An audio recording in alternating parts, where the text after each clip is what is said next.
नमस्कार दोस्तों, आपका स्वागत है हमारे वशीकरण के चैनल में। दोस्तों, आज का जो उपाय मैं आपके लिए लेकर आई हूँ वो है लव मैरिज करने वाले लोगों के लिए। जो भी लोग हैं, चाहे लड़का हो चाहे लड़की, कोई भी अगर अपने मनपसंद शादी करना चाहता है तो उसके लिए ये उपाय बहुत ही ज्यादा कारगर है।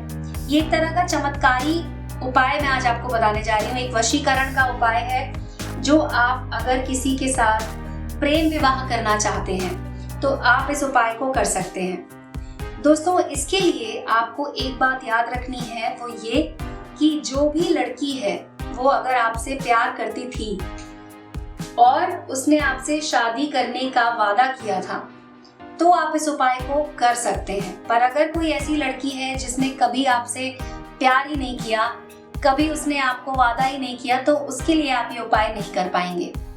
सिर्फ आपको इस बात का ध्यान रखना है कि पहले कभी वो अगर आपसे प्यार करती थी तो आप इस उपाय को उसके लिए कर सकते हैं। हो सकता है कि फैमिली प्रेशर की वजह से या फिर किसी और वजह से वो आपसे अभी शादी नहीं कर पा रही है या मना कर रही है या आपसे नाराज हो गई है, तो आप उसे मनाने के लिए ये उपाय कर सकते हैं। इसके अलावा दोस्तों, कई बार ऐसा होता है कि लड़की तो राजी होती है लेकिन उसकी फैमिली के लोग राजी नहीं होते हैं। तो अगर आप उसकी फैमिली में उसकी माँ को, लड़की के पिता को मनाना चाहते हैं तो भी आप ये उपाय कर सकते हैं। ये उपाय आपको हर तरह से आपके मनपसंद शादी करने के लिए मदद करेगा। इसे कैसे करना है अब मैं आपको बताती हूँ। सबसे पहले तो दोस्तों आपको लेने होंगे 3 पान के पत्ते, 3 लौंग लेनी होंगी और 3 इलायची लेनी होगी। उसके अलावा आपको लेना होगा सिंदूर और आपको लेना होगा एक लाल रंग का पेन। पेन जो है वो मोटा वाला लीजिएगा, क्योंकि पतले पेन से अगर आप इसमें लिखेंगे तो इसमें गड्ढे हो जाएंगे, वो पूरा इसमें लिख नहीं पाएंगे आप। इसलिए जरूरी है इस तरह का पेन ले लें। स्केच पेन भी ले सकते हैं। अब आपको सबसे पहले क्या करना है, एक पत्ता इस तरह से उसके ऊपर से लौंग और इलायची को हटाइए और यहाँ पर आपको लिख देना है अपना नाम। मैं यहाँ पर लिख रही हूँ मनोज। तो यहाँ पर आपको लिखना है मनोज और उसके बाद आपको इसके ठीक नीचे उस लड़की का नाम लिखना है। तो लड़की का नाम लिख देते हैं खुशबू।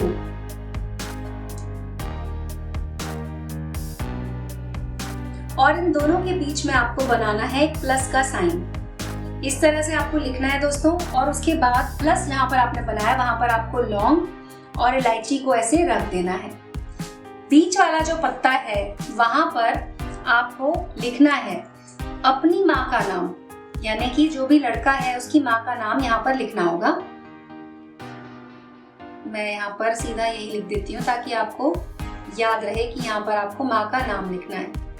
और उसके ठीक नीचे आपको लिखना है लड़की की माँ का नाम, लेकिन इन दोनों के बीच में आपको प्लस का साइन नहीं बनाना है, सिर्फ यहाँ पर एक लाइन डाल देनी है और लड़की की माँ का नाम यहाँ पर लिखना है।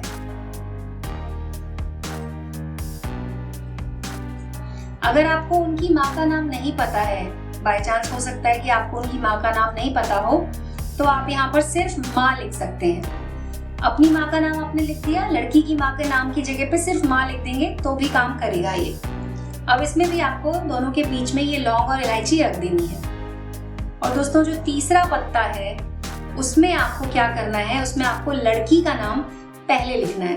तो जैसे कि हमने पहले पत्ते में खुशबू लिखा था, तो यहाँ पर हम खुशबू जो है वो पहले लिखेंगे, नीचे प्लस का साइन बना के मनोज जो है वो बाद में लिखेंगे, यानी लड़के का नाम बाद में लिख देंगे।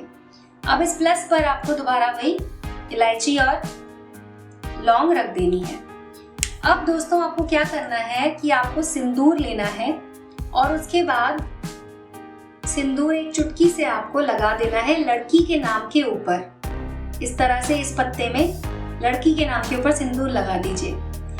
बीच वाले पत्ते में आपको सिंदूर नहीं लगाना है दोस्तों। तीसरे पत्ते में भी आपको लड़की के नाम के ऊपर ऐसे सिंदूर लगा देना है। इस तरह से आपने जब लिख दिया और सिंदूर लगा दिया है, उसके बाद दोस्तों तीसरी चीज आपको ये करनी है कि जब ये आप पूरी तरह से लिख चुके होंगे तो अब आपको एक मंत्र का उच्चारण करना होगा। मंत्र जो कि बहुत ही आसान है। यहाँ पर मंत्र आपको बोलना है ओम नमः वासुदेवाय स्वाहा। ओम नमः वासुदेवाय स्वाहा, इस मंत्र का उच्चारण आपको करना है दोस्तों 21 बार, सिर्फ 21 बार आपको मंत्र बोलना है। और उसके बाद आपको क्या करना है, जो पत्ता है, पत्ते को आपको इस तरह से मोड़ना है कि लौंग और इलायची इसके बीच में रहे। तो तीनों पत्तों को आपको इस तरह से कर लेना है और इन्हें अच्छी तरीके से मोड़ दीजिए।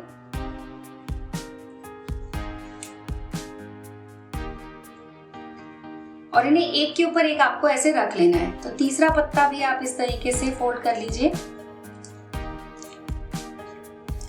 दोस्तों, इस उपाय को करते समय आपको सिर्फ उस लड़की के बारे में सोचना है, उसके परिवार के बारे में सोचना है और किसी और चीज के बारे में नहीं सोचना है, और अपनी शादी के बारे में सोचना है।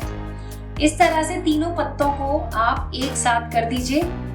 और अब आपको इसको लेकर जाना है आपके घर के पास। कोई भी अगर शिव पार्वती का मंदिर हो, वहां पर आप चले जाइए और इस पत्ते को आपको वहां पर जाकर जमीन में गाड़ना है। मंदिर के अंदर नहीं गाड़ना है दोस्तों, आपको मंदिर के पीछे आपको जाना है और वहां पर आपको, जहां पर भी थोड़ी साफ मिट्टी दिखे, वहां पर आपको ये तीनों पत्ते मिट्टी खोदकर वहां पे गाड़ देने हैं। वहां से वापस घर आ जाना है और भगवान शिव और पार्वती से अपनी शादी के लिए इच्छा बतानी है उनको, और उसके बाद घर वापस आ जाना है। दोस्तों, ये उपाय इतना ज्यादा कारगर है कि आपकी शादी, आप जो मनचाही शादी करना चाहते हैं वो हो जाएगी, और इस उपाय की वजह से आपको फायदा भी मिलेगा। अगर लड़की के घर वाले नहीं मान रहे हैं तो वो मान जाएंगे, वो सामने से आपको कॉल करके बताएंगे, आपको कॉल करेंगे, आपसे बात करेंगे और आपकी शादी उस तरह से होगी जैसे आपने सोची है।